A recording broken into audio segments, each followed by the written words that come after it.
Okay, so we're going to continue with section 5.5, talking about multiplying polynomials. And in our last video, we talked about how to use the distributive property. And that is essentially what we do when we multiply polynomials. And we talked about using that, if it's a binomial times a binomial, using the FOIL method. And even though that is the distributive property, we typically call it FOIL just to kind of help you know what to multiply in what order. And so there's a couple other methods that I like to show, just so if you say, well, I don't really like doing the distributive property. There are some other methods, and some of these are really, really helpful. And so the first one is what we call the vertical method. And most of the time of my older students are the ones that like this because it's very similar to the way you would multiply just basic multiplication done by hand. So, for example, if I ask you to multiply 15 times 12 and do that by hand, well, you would start out and you would take 2 and you'd multiply by the 5, and you'd get 10, so you put a 0, carry your 1, and then you would multiply 2 times 1 and get 2, and then that 1 would be 3. And then you would take a 0 and put it underneath the other 0 as a placeholder.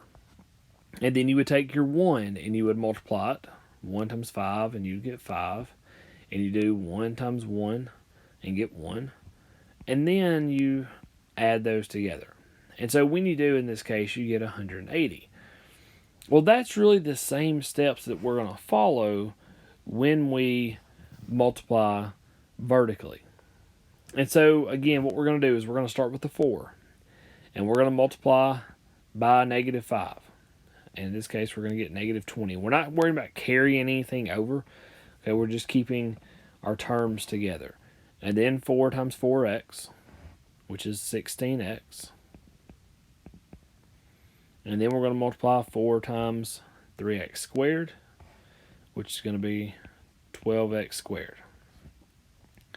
And then, just like we did over here, this 0, we're going to put a 0. There's a placeholder, again, to shift everything over. And the reason we do that is because we want all of our like terms to line up when we get finished. And so hopefully this will shift everything to where the like terms do line up. And so if you take now the x and do the same thing, x times negative 5 is going to be negative 5x. And x times 4x is going to be a positive 4x squared. And then x times 3x squared is going to be 3x cubed. And then, again, just like we did with our standard multiplication, we add the two rows together. Well, here, if you'll notice, all of our like terms are lined up. So we have the negative 20 and 0. You have the 16x, the negative 5x, and the x squared, and then you have your x cubed. And so as you add these, we're going to get negative 20. 16x minus 5x is 11x. It is a positive 11x. And then 12x squared plus 4x squared is a positive 16x squared. And then we're going to bring down the 3x cubed. And so now we have our final answer. And again, this method always works. I am personally, strictly a personal preference, I don't like this method as well as I like some of the others. Okay? If we're multiplying a binomial times a binomial, typically I will use the FOIL method or the distributive property. However, this method does work in that setting.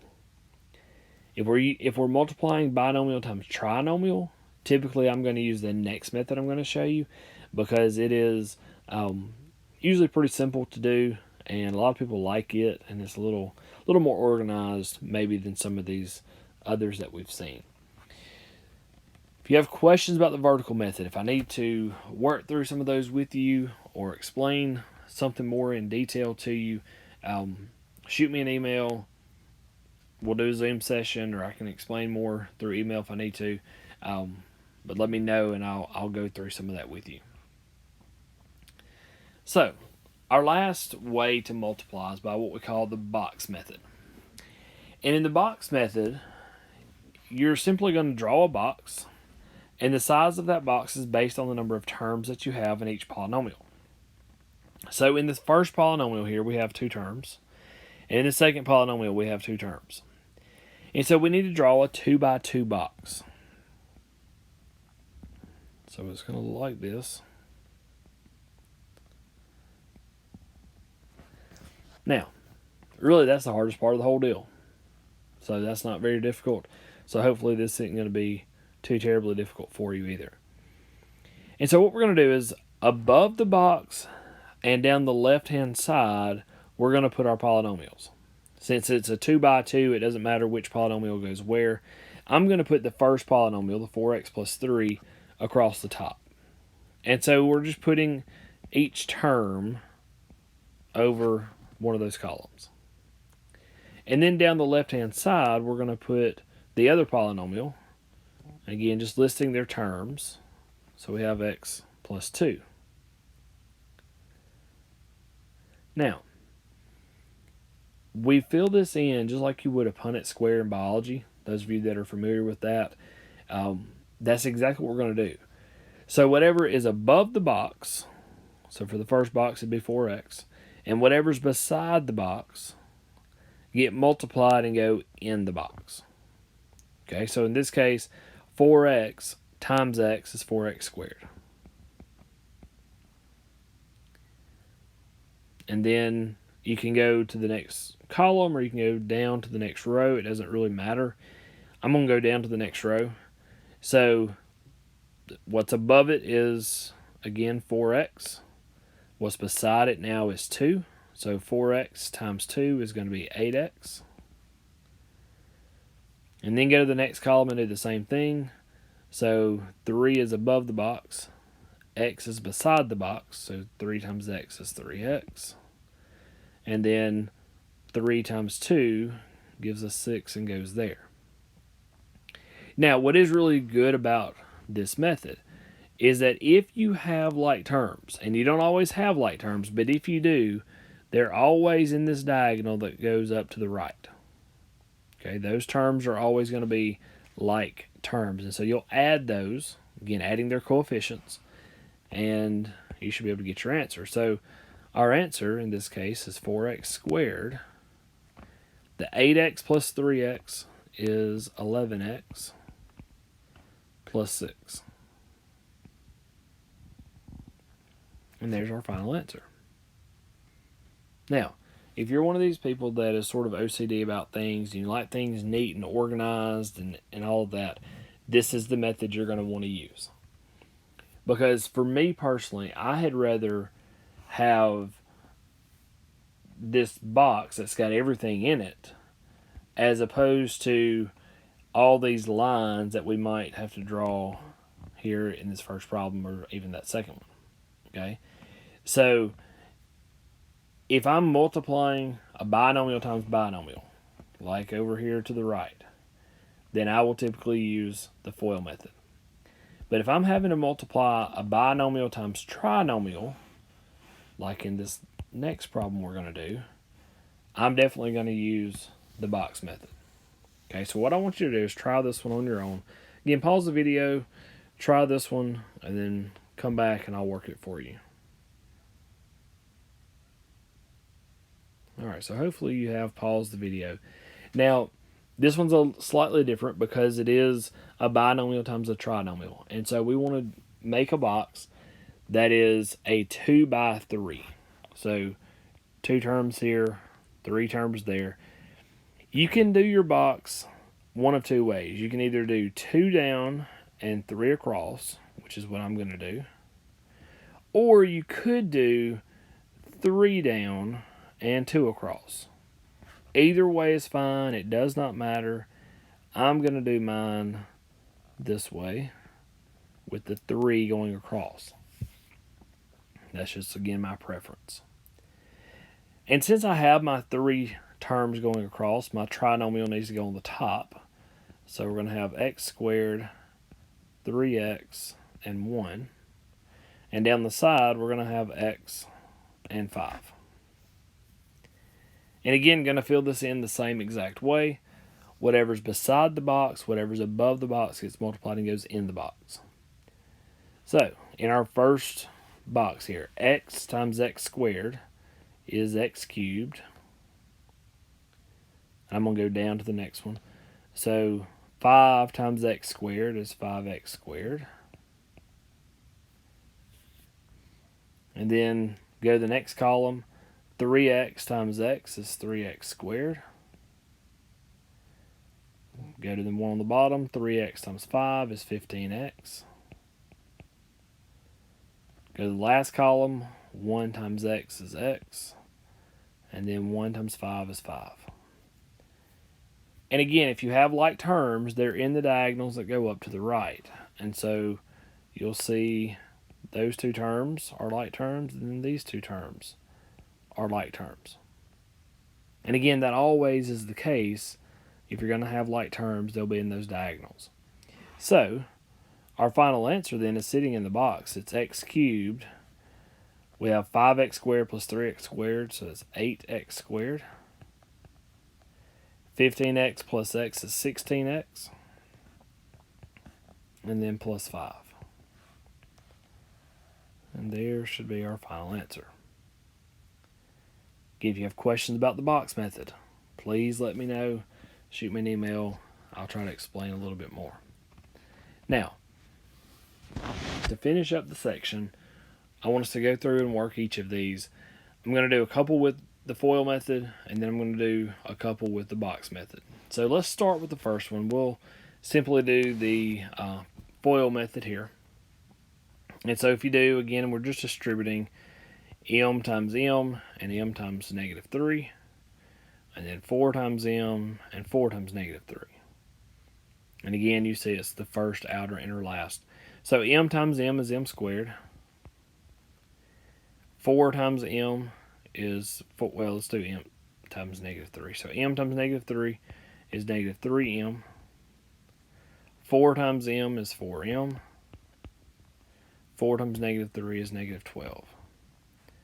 Again, combine your like terms, and we get m squared plus m minus 12.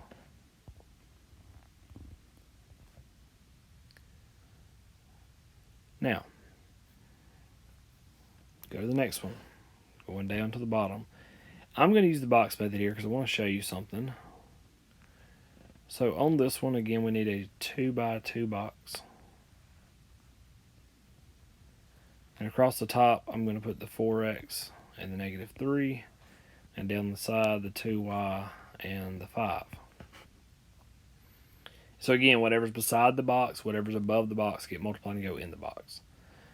So in our first box, 2y times 4x is 8xy. If you go down to the bottom, 5 times 4x is 20x. If you go to the next column, negative 3 times 2y is negative 6y. And then negative 3 times 5 is negative 15. Now, I told you in the last couple of problems that if you have like terms, they're in the diagonals to the right. But you'll notice that in our diagonal, we don't have like terms. We have 20x, we have negative 6y. They're not like terms, they can't go together. And so our final answer is sitting in the box. We just have to write it out. It's 8xy plus 20x minus 6y minus 15. Now, if you put that in a different order, that is perfectly fine. If you put negative 6y and then plus 20x, there's absolutely no problem with that whatsoever. So if you did that, don't feel like you did it wrong. That's fine as long as you have all 4 of those terms. Now, let's do the next one. We'll do the box method here also, just because typically people like this method. So again, we need a 2 by 2 box. And I'm going to put the 3r and 2t on the top. And then down the side, we'll put 3r and 4t. And again, whatever's beside the box, whatever's above the box, get multiplied and go in the box. So 3r times 3r is 9r squared. 4t times 3r is 12rt. And if you said tr, that's fine there. Okay. Then go to the next column. 2t times 3r is 6rt. Now, notice here that if you put tr for one of these and then rt for the other one, that's still like terms. Because remember, to be like terms, have to be same variables with the same exponents. Well, it's an r with the power of 1 and a t with the power of 1. So if you write one of them as tr and one of them as rt, they're still like terms. Now, I would caution you and try to tell you that make sure you put them in the right order. Put them in the same order. That way you see, oh, they're the same. They can go together. Okay?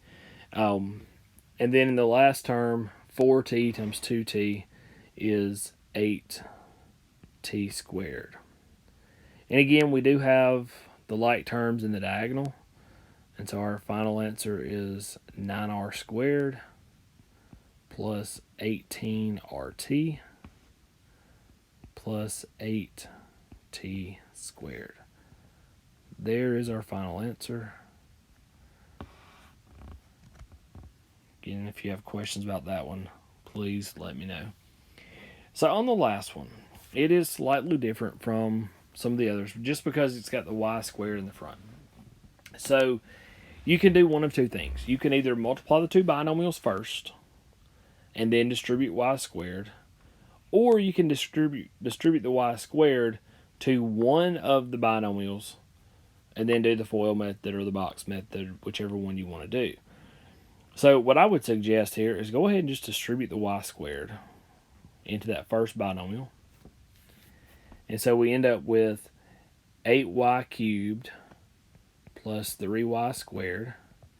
And that still needs to be in parentheses because that still got to get multiplied by the 2y plus 1.